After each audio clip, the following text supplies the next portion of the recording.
Hello guys, magbibigay lang kami ng update tungkol sa Pototan Plaza. Ito yung Pototan Promenade guys, na kung saan dito ilalagay ang food festival at saka yung mga drinks siguro at yung mga activities ng plaza na kung saan ginagawa ito sa food festival or sa food area ng Pototan.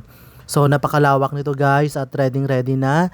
At yung iba dyan, inaayos lang yung mga ilaw para maging maganda ang kakalabasan. Yan. Ito guys, papasok tayo guys sa area na kung saan ito yung entrance papuntang Pototan Plaza. Yo, nakikita nyo guys na may mga ilaw-ilaw na at yung may nilalagay na sa top niyan at nandyan na yung mga soldier ng Christmas. So makikita nyo dyan guys, ito ay papunta ng PAHO or ng entrance papunta ng mga buildings ng LGU ng Pototan.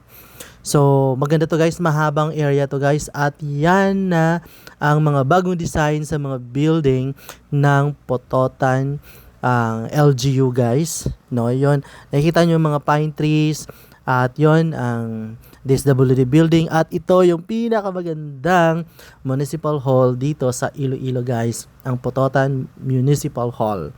Yan. At ito naman yung tourism building, yan, may magandang design din na para siyang gift, no? At yan, ganun pa rin ang design sa harap ng Pototan Plaza or ng Pototan Municipal Hall. At ito guys, yung entrance na hindi pa nilalagyan ng arc ng entrance guys, inaayos pa lang. So, excited na tayo guys, no? Kayo excited na? No, yon. So, see you sa December 16 dito sa Pototan guys para sa Iwag Festival. So, see you!